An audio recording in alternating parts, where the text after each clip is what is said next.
మన ప్రభు అయినటువంటి యేసుక్రీస్తు వారి శ్రేష్టమైన నామంలో మీ అందరికీ శుభవందనాలు తెలియజేస్తున్నాను. ఈరోజు మనము ఇక్కడ సమ్మకూడ్డం ఈ 2025వ సంవత్సరంలో 4వ సమావేశం. అయితే ఈ సందర్భంలో ఒక మాట మీతో చెప్పాలా. ఈరోజు నేను ఉదయము ఇక్కడ నుంచి రాత్రి వెళ్ళిపోయాను. ఇంటికి వెళ్ళిన తర్వాత నేను 12:30కి వెళ్ళాను. 12:30కి వెళ్తే 1:30కు నాకు మెలక వచ్చింది. బాత్రూమ్కి వెళ్ళాలనిపించింది. ఆ తర్వాత తెల్లవారుజామున 4:30 లోపు 4 పర్యాయాలు నాకు మోషన్స్ అయ్యాయి. ఎందుకో తెలియదు. అప్పుడు వచ్చిన ఆలోచన ఏంటి, ఈరోజు నేను వెళ్ళలేను కాబట్టి నేను రాలేను అనే మాట ఒక మాట మన వాళ్ళు కబురు చేద్దాం అనేటువంటి ఆలోచన మనసులోకి వచ్చింది. ఆ తర్వాత నేను ప్రార్థన చేసుకుంటూ కూర్చున్నా.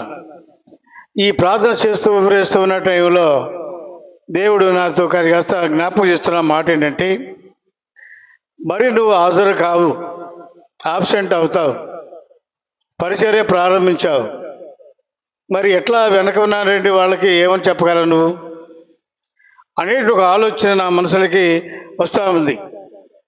ఇక తీర్మానం చేసుకున్న మా యొక్క మనవరాల్ని చిన్నబాబు వాళ్ళ భార్య స్వరూపాన్ని లేపాను. అమ్మ, మరి నాకు టాబ్లెట్ ఇవ్వద్దు, డికాషన్ కాసి దానిలో కొంచెం లైట్గా పంచదార వేసి ఒక నిమ్మకాయ పిండి ఊరాకు, నాకు కొంచెం హెల్త్ బాగలేదు, ఏమైనా నేను వెళ్ళాలా, నేను మాత్రం ఆగడానికి వీల్లేదు, వెనుకున్న వాళ్ళకి నేనేం చెప్పగలను, నేనే అలాంటి పరిస్థితి, అనారోగ్యంతో నాకు అనారోగ్యం రాలేను అంటే వెనుకున్న వాళ్ళు 100 రకాల కారణాలు చెప్పగలరు. వాళ్ళని చెడగొట్టిన వాడిని అవుతాను కదా. కాబట్టి నాకు ఇమ్మన్నాను, తాగాను. దేవుని మహాకృపలన 5 గంటల నుండి ఇప్పటివరకు ఏ రకమైన ఇబ్బంది లేదు. ప్రశాంతంగా దేవుని స్తోత్రం చెబుదాం. ఏ చిన్న కారణాన్ని బట్టి మనం అనారోగ్యానికి గురై దేవుని పరిచర్యను మనం ఆపు చేస్తున్నామో అక్కడ ఖచ్చితంగా మనం ఇబ్బందులు పడతాం. ఎట్టి పరిస్థితుల్లో ఏది మనం తీర్మానం చేసుకున్నామో, స్థిరపరచుకున్నామో, నా కాన్సెప్ట్ ఒకటి. ఎందుకు మనం ఇది ప్రవేశపెట్టాం, ఎందుకు దీన్ని ప్రారంభించాం అంటే, ఎవరో ఒక సేవకుడు వచ్చి అరగంట మాట్లాడి లేదా 30 గంట మాట్లాడి వాళ్ళు కాస్త అన్నం పెట్టి తిని వెళ్ళిపోతున్నాం. ఏంటి ప్రయోజనం దానివల్ల? కాదు. సేవకులందరూ కూడా శక్తి కలిగిన వాళ్ళే, సేవకులందరూ కూడా బలం కలిగిన వాళ్ళే. అందరూ మాట్లాడాలా, అందరూ నిలబడాలా, అందరూ ప్రసంగికులు కావాలా, అందరూ కూడా గొప్పవాళ్ళు కావాలా అనే ఉద్దేశం చేత మాత్రమే ప్రతిరోజు మరి 2 ప్రసంగాలు పెట్టుకొని మనం ఇద్దరికి అవకాశం కల్పిస్తూ, ఒకరికి మరి ఆ స్తుతి కూడా అప్పగించి, ఒకరికి ఈ పాస్ మీటింగ్లో మాట్లాడడానికి వీళ్ళేమంటారు, ఎవరు మీరు మాట్లాడండి, నేను మాట్లాడుతూ వస్తే మీరు ఎప్పుడు మాట్లాడాలా, సేవకుడితో ఎలా మాట్లాడాలి, ఇప్పుడు మీరు ధైర్యం తెచ్చుకోవాలి, ఎలా మీరు సిద్ధపడగలగాల, ఇక్కడ కాదు మరో చోటుకు వెళ్ళాలా, అక్కడ సేవకుల సమావేశంలో మీరు మాట్లాడే అవకాశం మీకు వచ్చినప్పుడు మీరు ఇక్కడ బలపడబడితే అక్కడ ఏం మాట్లాడగలరు అనే భావం చేత సీనియర్స్ అయిన వాళ్ళందరికీ కూడా మరి ఈరోజు ఈ సేవకుల మీటింగ్లో మాట్లాడే అవకాశాన్ని కల్పిస్తూ ఈ పరిచర్య కొనసాగిస్తున్నాం. నిబోధనాన్ని కాదు బాబాయ్ అని చెప్పంటాడు. కాదు, నీవు దేవుడిచ్చినటువంటి తలాంతును బట్టి, దేవుడిచ్చిన కృపను బట్టి నువ్వు మాట్లాడు. దేవుడి మాటలు నువ్వు మాట్లాడేది ఇప్పుడు ప్రజల మాటలు కాదు కదా. అవి రిసీవ్ చేసుకునే వాళ్ళకి దీవెన అవుతుంది. రిసీవ్ చేసుకోలేక వాడు అమాయకుడు, తిక్కలోడు, లేకపోతే అతనికి ఏం తెలుసు అన్నట్టుగా భావిస్తే ఆ నష్టం వాళ్ళకే, నీకు కాదు కదా అని పురికొల్పి ఆయన కూడా మాట్లాడడానికి అవకాశం కల్పించాం. ఈ అవకాశం అందరికీ కూడా వస్తాయి. నేను ఎందుకు ఈ మాటలు చెప్తున్నానంటే, దేవుని పనికి మనం పిలువబడ్డాం, ఏర్పాటు చేయబడ్డాం. పరిశుద్ధ గ్రంథంలో ఒక మాట రాయబడి ఉంది. యెషయా గ్రంథంలో నుంచి 9వ అధ్యాయము 6వ వచనంలో ఒక మాట ఉంది. యెషయా గ్రంథం 9వ అధ్యాయం 6వ వచనం చదవండి.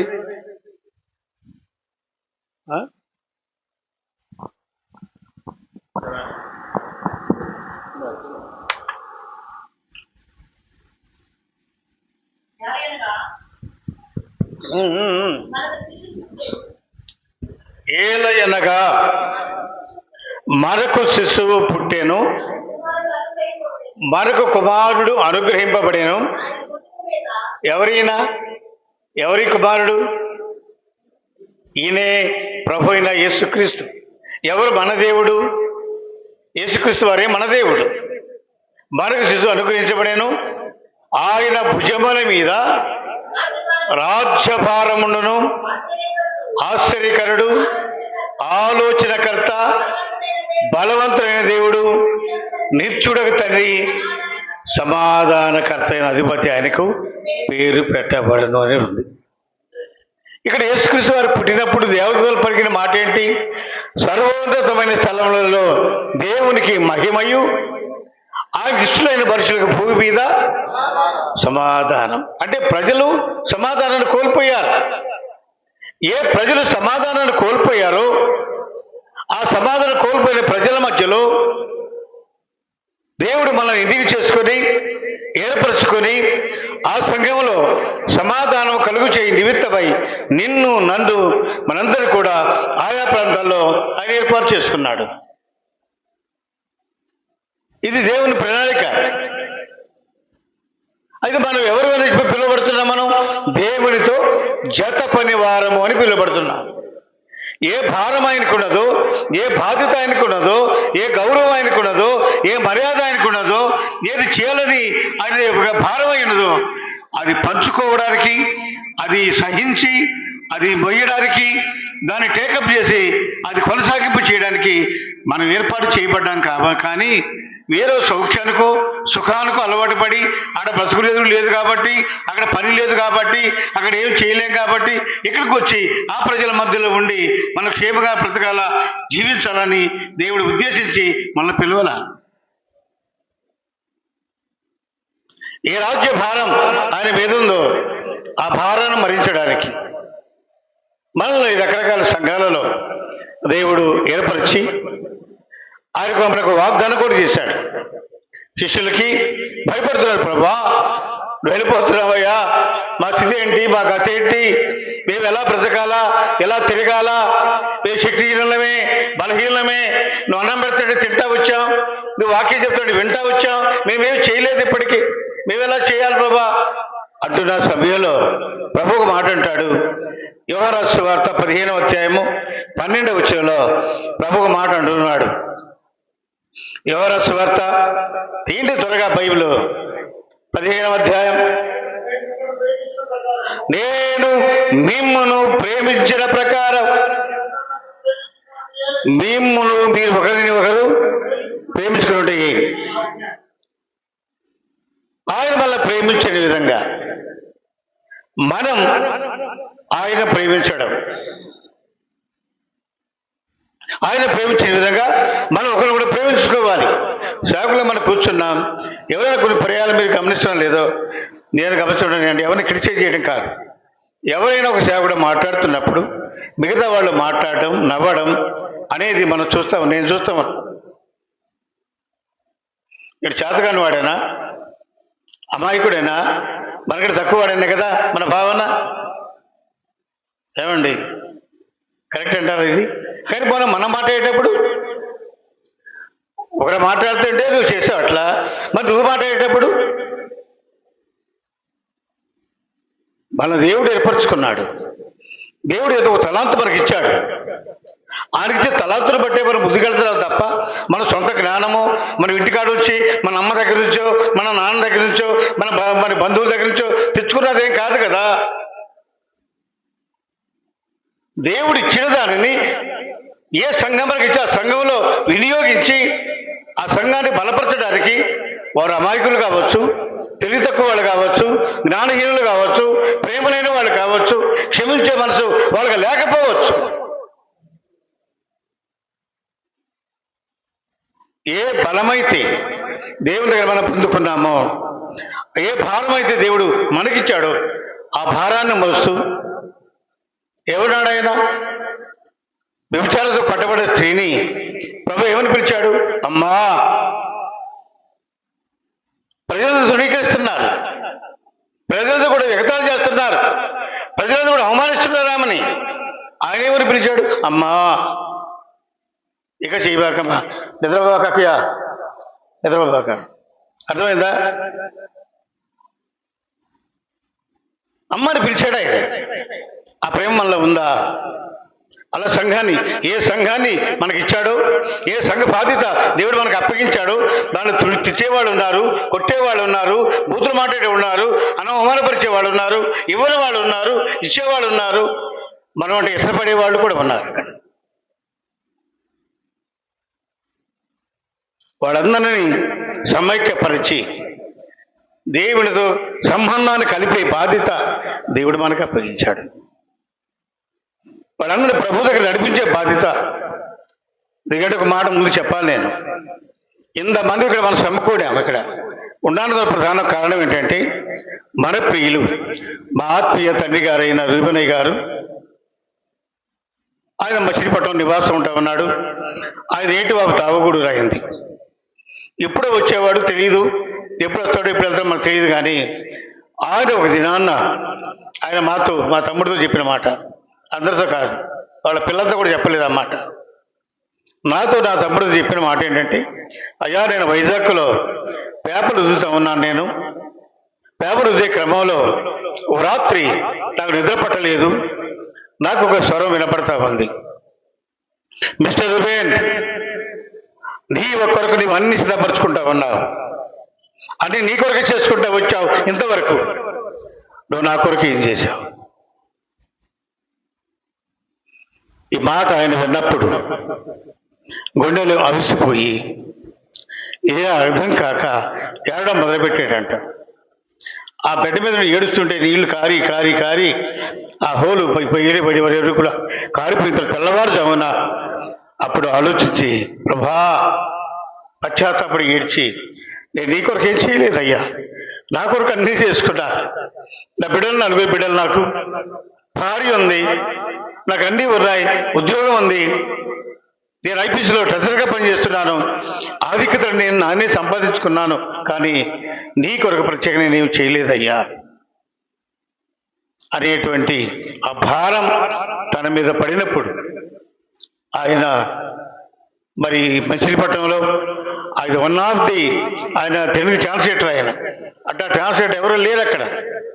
ఏ డినామినేషన్ అయినా అన్ని డినామినేషన్ ఉన్నాయి అక్కడ, అన్ని సభలు దొరుకుతూ ఉంటాయి, క్రిస్టియన్స్ ఎక్కువ అక్కడ. అక్కడ తర్జుమా చేయడానికి వెళ్ళాడు. ఎల్ఆర్ జోషి గారు అక్కడ వాక్యం బోధిస్తుంటే ఆ పౌతాకి ఆయన తర్జుమా చేసి ఆ తర్వాత తిరిగి ఆయన పిలిచాడు, మరి లాడ్జికి రండి ఒకసారి అంటే ఇంటికి వెళ్ళి లాడ్జిలో కూర్చున్నప్పుడు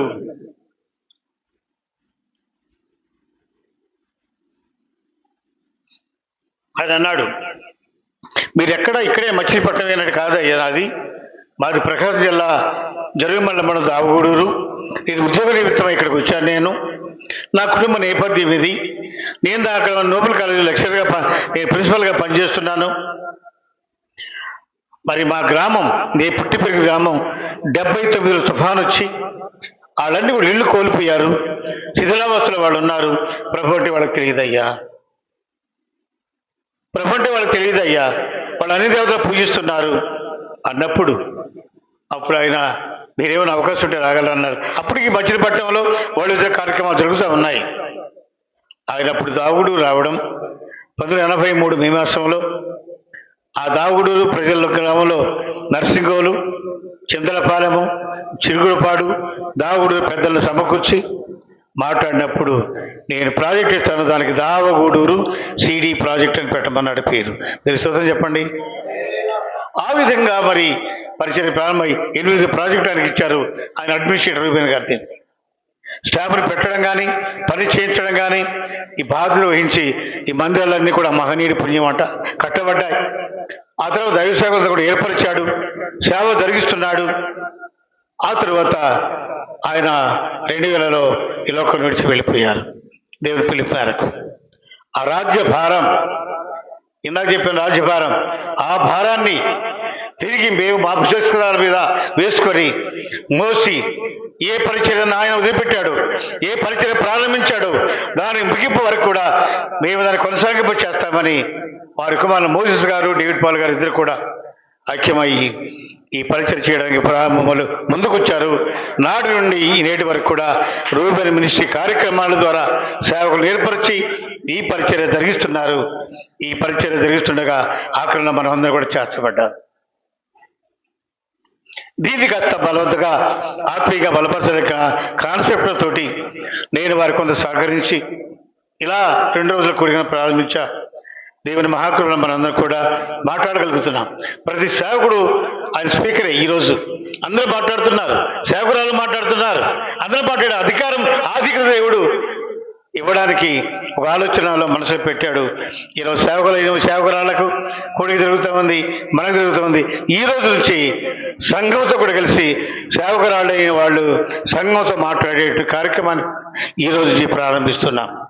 ఈ భోజనం అనంతరం దేవుని ప్రియమైన వాళ్ళరా, ఈ పరిచర్య మన తోటి కాదు, మన పిల్లి డేవిడ్ పాల్ గారు ఆయన భుజస్కాలం మీద ఉన్న భారం ఏదైతే ఉందో అవన్నీ కూడా పంచుకోవడానికి మనమున్నాం. ఈరోజు పంచుకునేవాళ్ళం, కానీ ముందుకు తీసుకెళ్ళడం మనం కాదు. మరి ముందుకు తీసుకెళ్ళడం అని చెప్పన్నారు కాదు. నేను ముందు వెనక ఉంటాను, నేను మీకు అండగా ఉంటాను, మీకు మార్గదర్శిగా నేను ఉంటాను. ముందుకు నడవండి అని మనల్ని ప్రోత్సాహపరిచి ఈ పరిచయం ముందుకు తీసుకెళ్లే బాధ్యత కలిగిన నాయకులుగా వారుంటూ ఈ పరిచయను అద్భుతంగా కొనసాగింపు చేయడకు దేవుడు వారికి సహాయం చేయనుగాక. ప్రభుత్వ ఒక మాట ఇక్కడ నాకు మరి చెప్పాలనిపిస్తుంది, చెప్పాలా వద్దనేది చెప్పచ్చు. నేను ఈ మధ్యకాలంలో మొన్న అంటే ప్రార్థన చేయడానికి మాత్రమే, వేరే కారణం కాదు, ప్రార్థన చేయడానికి మాత్రమే ఈ విషయం నేను చెప్తున్నాను. మన మా వదిన గారు ఒక అమ్మాయి విజయవాడలో చనిపోయింది. ఆమె చనిపోతే ఆ చనిపోవడానికి నేను వెళ్ళాలి, మా ఇంటి పేరటోళ్ళు